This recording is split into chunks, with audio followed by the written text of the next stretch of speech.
Well, Columbus Circle, like many of our projects, and certainly like those here in New York, came as a result of a series of other people's efforts over time. And by the time we arrived for the third time on the site to actually get what we finally got built, it was a different era than the first time we looked at it. We first looked at it about 1980 when the Central Park Conservancy asked us to look at the corner of Central Park on its southwest corner by Columbus Circle, where there's a monument. Sorry. It's all the background. Let's give it a whirl. We're rolling. Our first time of working at Columbus Circle was in 1980 when Central Park Conservancy asked Bob and I to look at the corner of Central Park where the main memorial is. It's the southwest corner, right where 59th Street, 8th Avenue, and Broadway all intersect. It's a, what is that, six-way intersection? Five-way intersection? It's a five-way intersection. And it was a big circle, and it was a bit of a mess. And they tried different things, and there was diagonals as well as circles, and it's confusing to traffic. Motorcycles are parked in the middle. But in the middle of Columbus Circle, there is a monument to Christopher Columbus, and it's a rather handsome statue on top of a tall column with beaks that are the beaks of Roman ships sticking out, which is kind of like a monument you might see in ancient Rome.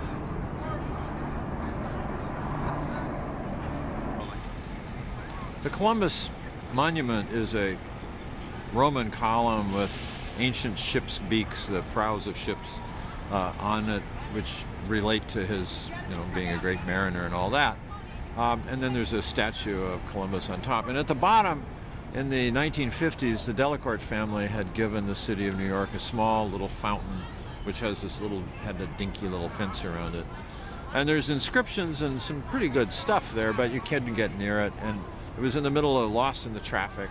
But the main monument, which was to the Spanish-American War monument having to do with the blowing up of the battleship Maine and Havana Harbor and all that, that corner of Central Park had always been a bit confused because when Olmsted and Vaux were working on the Greensward plan, the elevations of the streets around it were such that they thought they knew how it was going to develop through time, and so they pitched that piece of the park at a height that later, when the development finally got done and the 8th Avenue subway happened, it missed the height of the park, and so it was an awkward thing.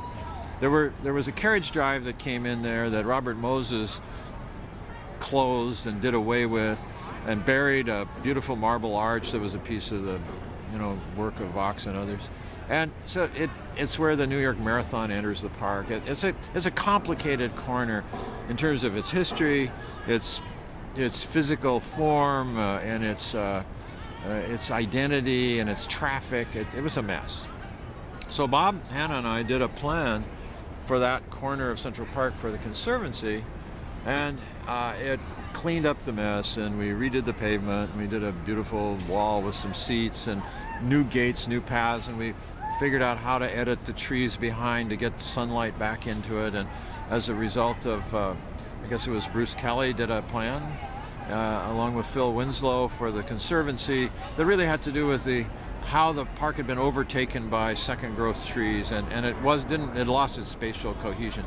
So we tried to restore that in that project. The net result was we were fired not because Marianne Kramer or Betsy Barlow didn't like what we were doing, but because Henry Stern, who was a park commissioner who was kind of a nutcase, was upset that we were proposing cutting trees. He wouldn't let anyone cut a tree in a park when he was a park commissioner, even if they were junk weed trees or shading out more desirable plants or scaring people or whatever. You could not bring an axe into a park and cut a tree under Henry Stern's tenure. So we were dismissed. So that was the first time we looked at Columbus Circle. But while we were doing it, as we always did, we couldn't help but look at the environment of the piece they asked us to look at, and we did a proposal for the whole circle to restore it to a circle with trees that went all around it, and then restore the circle inside with trees all around it. So 2 rings of trees with the traffic in between. That's our first pass. time passes, and the Municipal Art Society decides might be interesting to have an ideas competition. This was, I guess, in the early 90s, mid 90s. And they had an ideas competition. They invited 8 or 9 designers to submit ideas. So we did a project with Jorge Silvetti and Rodolfo Machado that was a little loopy, but it was kind of fun because we thought, overreach a little. I proposed paving the entire thing from the entire circle from one side to the other, all the way to the buildings, with this beautiful stone pavement, and then again rings of trees. But in this case, I had this sort of Pyreneesian idea that we could do a fountain that was also a big skylight that looked down into the subway, because underneath Columbus Circle there's the 8th Avenue line, the old A train, which now has a new number, and then the Broadway 7th Avenue line, which runs diagonally, and those two, one is stacked on top of the other underneath the streets with all the stuff above. And I thought, kind of like those crazy and delirious engravings of Giambattista Piranesi from the 18th century in Rome, or the Carcieri, where he looks up through all the layers. The notion that could we maybe do the new Columbus Circle so that you could see down to the concourses and below and get a sense of the city below you, and then from below look up and see it too, and also have that be a little semi-stage for people to kind of look at each other in the fountain and get an interaction between people and water, and Columbus in the middle. So that didn't happen. In fact, the New York City Parks Department was rather irritated by this thing, and the mayor's office and planning were irritated that Municipal Art had taken this idea and was trying to provoke them into doing something about Columbus Circle. There were some other loopier ideas that Jorge and Rodolfo came up with, of a huge disc held up on like 10-story high columns around it that made gates going down to Broadway and up to the Upper West Side, that had curtains when you went down to Broadway. These tall figures that looked like Tony Awards sort of thing. It was pretty goofy, with this big wheel up in the sky that told you about Columbus Circle in the air. It was, it was an ideas contest. It was just for the fun of it. But we were serious about really changing the whole thing and getting it back to being a circle. So again, time passes, and in the last waning months of the Giuliani administration, I got a call from an old friend in New York who asked if I would be interested in talking to the city planning department about the possibility of doing a redesign of Columbus Circle for real. And I said, absolutely. So I came up and I met with the city planning commissioner at the time, Joe Rose, and a man, Bruce Warwick, who was the number 2 guy at Related, who were building the very large development on the property of the old convention center and arena that had been on that site for many years, since the 60s. And I met with them, and they said, can you do a design for this thing that makes sense and get it done so that we can have it done in time for the opening of Related's great Columbus Circle buildings that Skidmore and Merrill, Bruce and David Childs, and others had designed. And I said, well, I can do the design, but you can't get it built in time. And they said, wow, what do you mean? And I said, well, the drawings are the easy part, but getting it approved and built, and you're hoping to open within a year's time. I don't think we could get it permitted and built in a year. But if city planning and the administration wants to try, let's try. So they said, yeah, okay, we're going to call your bluff, and they hired me.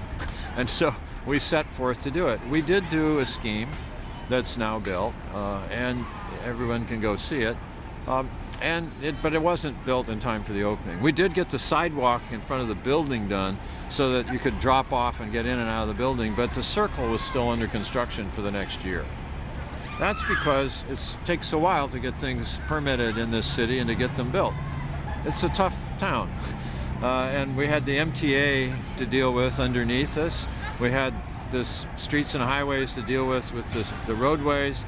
We had Fine Arts Commission, we had Landmarks Commission, we had the Planning Commission. We had a bunch of people, plus neighborhood, the neighborhood group from that district. So we had a lot of people who wanted to have some say. Plus Central Park Conservancy was going to inherit that project because it was really deemed to be a an adjunct to Central Park. And so that meant we were then working with the Conservancy, who had to approve of the way we were paving it and the way we were going to plant it and things like that, because they're going to have to pick up the maintenance.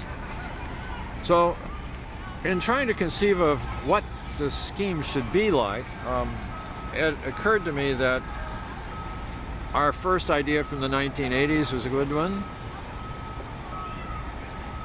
What do we... 1, 2... Well, when we started work, it occurred to me that that very first design we did with the circles of trees, that was pretty fundamental. We had to get the circle going. We also felt that, I felt there was something wrong with the fountain. It was like a little puddle, and it seemed so feeble to be in this heroic space. I also realized that if we were going to make it work at all, we had to find some way to filter or screen, mask the remarkable amount of traffic around it to make it kind of like a sanctum. But also knowing that a lot of the problems that many parks had, especially Bryant Park earlier, by being separated from the city too much, they became places where no one knew what was going on in them. You couldn't see in or out, and it scared people. They became dangerous. So we had this issue about wanting to be able to see in and out of the space, but when you're in the space, be removed from the street. A very interesting and difficult design problem. But like many difficult problems, there was a simple solution. But it took us a few minutes to think of it. And that was that I determined that because we didn't have much depth to the subway below, we had to have some fill if we were going to have trees. That led me to realize that, well, we need about, fill to about here, up almost to my shoulders. And if we're going to do that, but if you stand up, it's like all those office cubicles, you sit down and you don't see anybody, you stand up and you see everyone. So I realized there was a height that if I could set a perimeter berm of earth around the outside of it that I used to plant the trees in and put plants on, that would help mask the vehicle noise, the actual rumble from the tires on the street, because that solid mass would cut some of that. And when you went inside the space, if you actually sat down, the cars would largely disappear, but if you stood up, you could see in and out. One of the great things about the project also was there was a marvelous traffic engineer and transportation planner who had devised, and through experiment, what the right frequency of timing of lights would be for the circle to work with the streets coming in and out of it. Broadway, which is one-way southbound, 8th Avenue, one-way northbound, 59th Street, one-way westbound. How to work with these one-way streets and how to time the lights so that we could actually have pedestrian crossings. Because one of the dilemmas of a traffic circle is they were invented to keep traffic moving, and here we were trying to stop it at an intersection. So it's a hybrid in terms of the urban dynamic and circulation. It's really a kind of weird idea to have a circle at an intersection like this if you want people to cross the street, human beings. But in this case, he'd come up with a way to do it and get the timing right with these 3 ways to the island. That said, we then were able to say, okay, this is how you get to the island on these 3 routes. One from Broadway, one from the southwest corner, and then one from 59th Street out in the middle of the street on a median. And I then took this berm that went around it and just whacked it, just cut it, just like you would a sausage or a cake, and took the path right through it. And so that's where those walls that are like this. We looked at making the ends round, and they ended up looking like hot dogs or sausages. And I thought it's better to look like a sliced classical profile or a molding. So we just cut them and then put stone walls. Then inside that, once I'd come up with the notion of this planting with rows of trees on the sidewalks outside, I'd abandoned paving all the way across the streets with nice unit pavers and stone pavers like we have in other cities, because in New York, forget it. you're not going to get that done. They just wouldn't even think of it. So, so we said, okay. And inside, when I looked at the fountain that was around the thing, I thought, well, I want to blow up the Delacorte fountain. What are we going to do? Because it was a gift to the city. And Central Park thought about it, and the park commissioner thought about it, and they said, well, if we come back with a nice new fountain, why would they care? Because it's still going to be called the Delacorte fountain if it's a better, bigger fountain. So I said, okay. So they asked somebody with contact with the family, and they said, yes, that'd be all right. And so we proceeded with the design, and I had this idea that who was Columbus? Well, he was this Italian sailor, mariner, you could say, explorer. And what did he discover? He discovered an island. He didn't really ever see the mainland of North or South America. He actually discovered a bunch of islands, which we call the West Indies.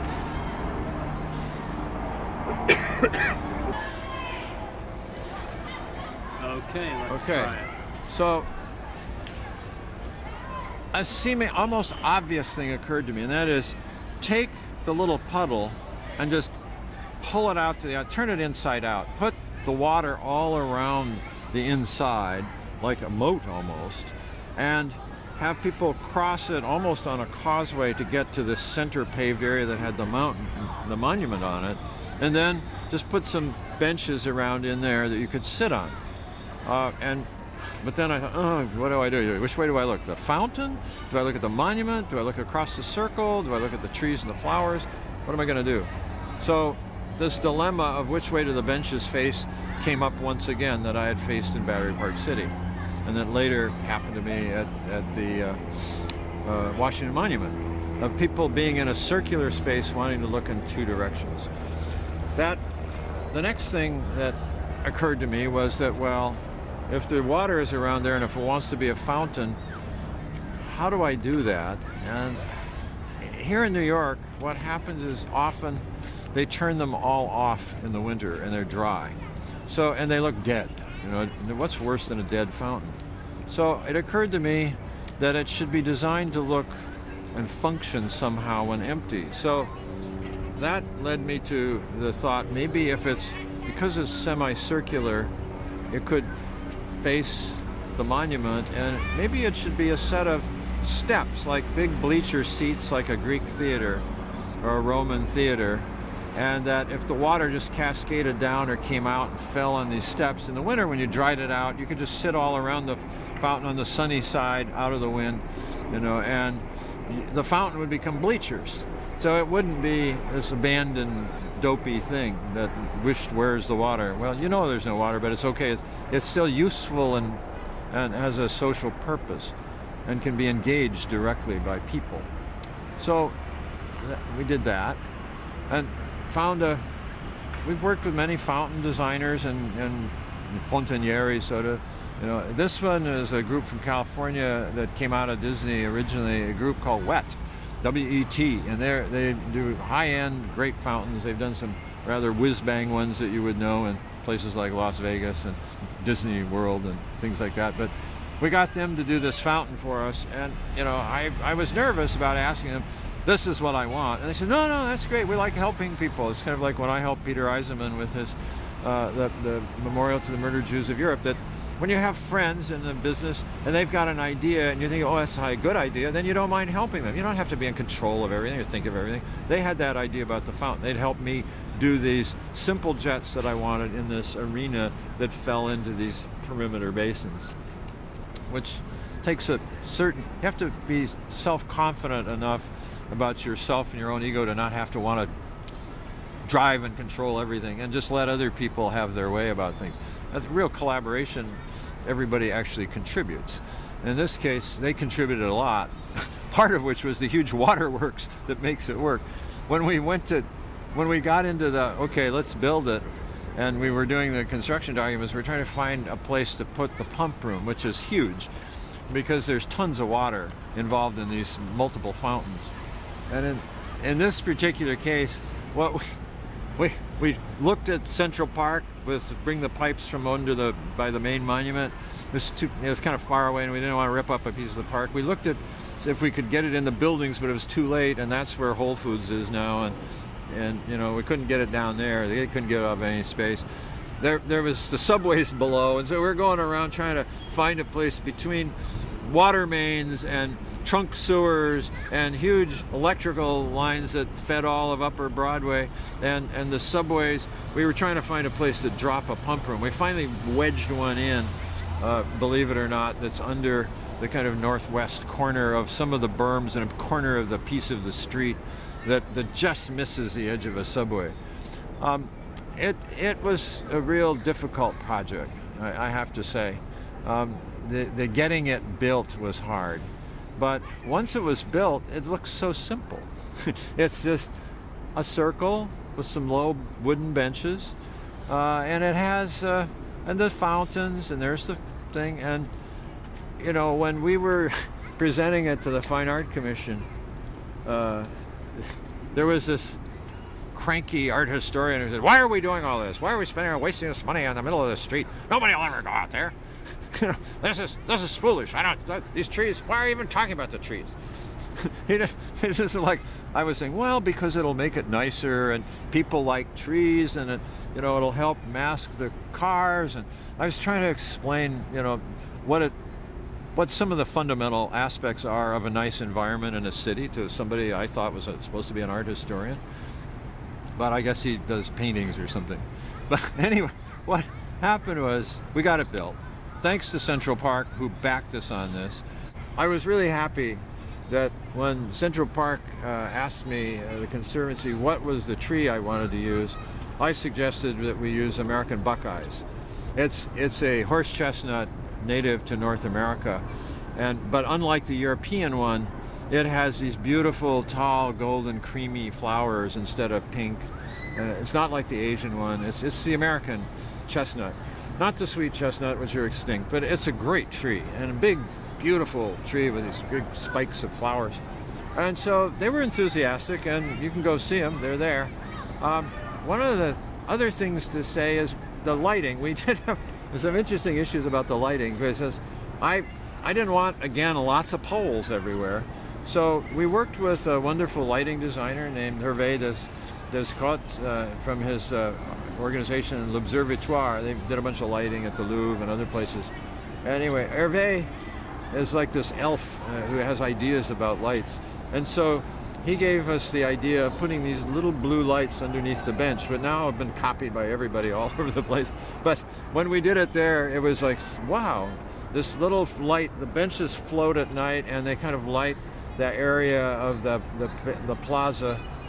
And then he did just a few lights that focus like theatric. It's like theater, they focus on the main monument. And one of the problems was not the main monument, the Columbus Memorial. And one of the issues is how to say that again. Sorry, it was a bit garbled. Okay. Yeah. So then he had this other idea of using this theatrical lighting on the Columbus Monument so as not to flatten it out. But the problem is how to render it volume when you're lighting it and want to see it from all sides. He figured it out. He did it. It's beautiful. And then outside in the plant beds, he came up with these lights that are in these little metal tubes that go all the way around in a couple of rings that just glaze the trees on the outside and just give this little glow. So that Columbus Circle is not overlit like everywhere else and all these other places where people are worried about being raped or something, and they just throw a lot of light at you and it just blinds everybody. You can't see anything. The human eye is a very delicate thing, and it wants to see the surfaces and it wants to see the environment. It doesn't want light in the face. It doesn't want glare. And that's something Hervé is very good about. Well, Columbus Circle, like all the projects that I've done that people are interested in and that I'm so proud of, whether it's the Getty Center or Bryant Park or something else, are usually the collaboration of a series of very skilled people who work well together. And Columbus Circle is a good example of that. If you go there now, you can go there in the middle of the night and you'll see all these young people who say, "I'll meet you at Columbus Circle." It's just amazing. And the art historian had no idea what he was talking about. People love it. It's full of people day and night, year round.